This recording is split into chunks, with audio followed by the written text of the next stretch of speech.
Hi there, how are you? I'm Chrissy Regan and welcome to step two. Step two is called filing.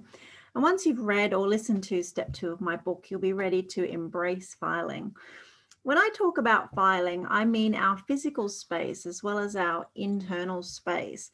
Now, internal space includes both our thoughts and our feelings. And to file or sort through our thoughts and our feelings is to look at them, consider their value and relevance to our life, and to decide what we want to do with them. We may need to heal a wound or let go of an experience or fears and adopt a new mindset about different aspects of our life.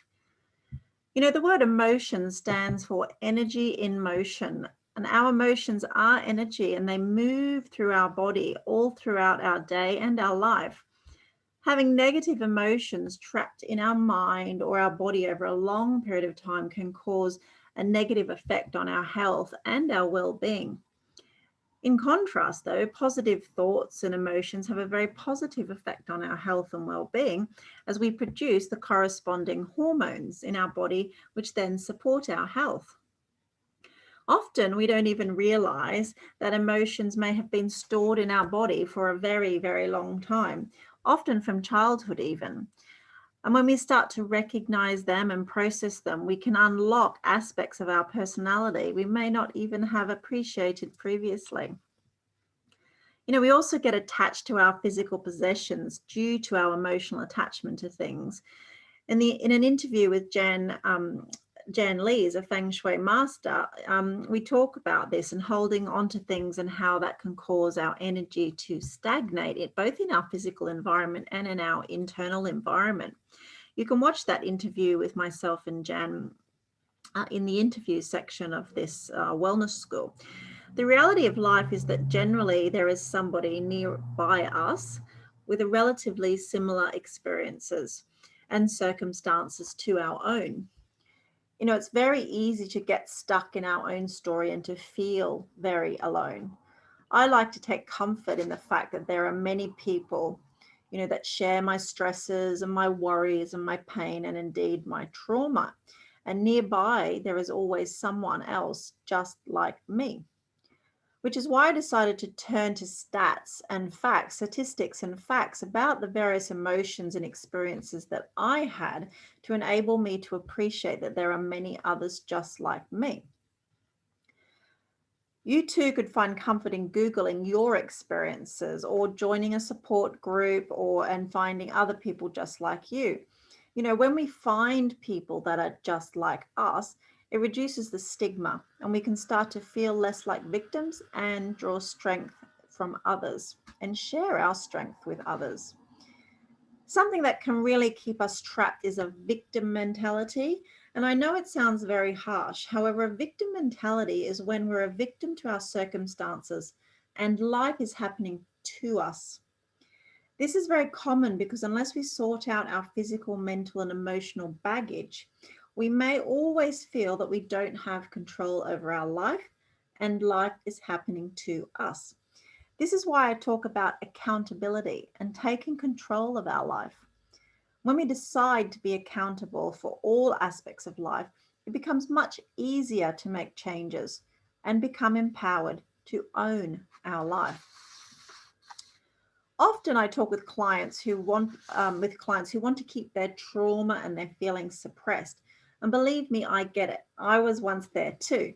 But once I decided to acknowledge my pain and suffering, to feel it, to share it, to talk about it, and to understand it, I became much healthier and more connected to myself and people around me. A quote that I love is, "Next to our deepest pain lays our greatest gift." I feel my gift is helping people, but I did not acknowledge and feel my pain. And if I just tried to suppress it, I could not have unlocked my true potential or my gift for helping others. You know, pain is temporary and suffering is optional. Being a victim to our circumstances is to remain trapped in that pain and the suffering as opposed to using it for good.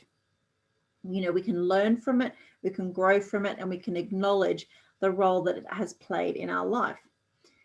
In order to process my emotions and trauma, I did some pretty deep soul searching and I asked myself some pretty hard questions. And then I considered what impact those events had had in my life and what type of person I had become. I chose to focus on the positive traits I had developed as a result, as opposed to the mistakes that I'd made. If I've hurt someone, I need to forgive myself. If someone has hurt me, I need to forgive them. You know, another quote I love is, to forgive is to set a prisoner free and discover that prisoner was me. In filing my emotions and experiences, I found some things to be proud of. I'm resilient, I'm hardworking, I'm kind, I'm resourceful, I know how to take care of myself. I don't get intimidated too easily. And I became very independent from a young age, which means I'm not dependent on others for everything. If you like to suppress your emotions, they will eventually start eating you from the inside. In contrast, emotional eating is when we like to stuff down our emotions with food. In the interview library is an interview I did with Kim Stevenson, and we talk about emotional eating and suppressing our emotions. Take a look at that interview if you've not already done so. You know, from a young age, we've probably been told things like, don't sweat the small stuff, don't cry over spilt milk, toughen up, get over it, don't be so emotional. I'm kind of annoyed with all these statements, to be honest, because I think they have largely contributed to generations of people who do not process their emotions in a healthy way, thus leading to illness and disease.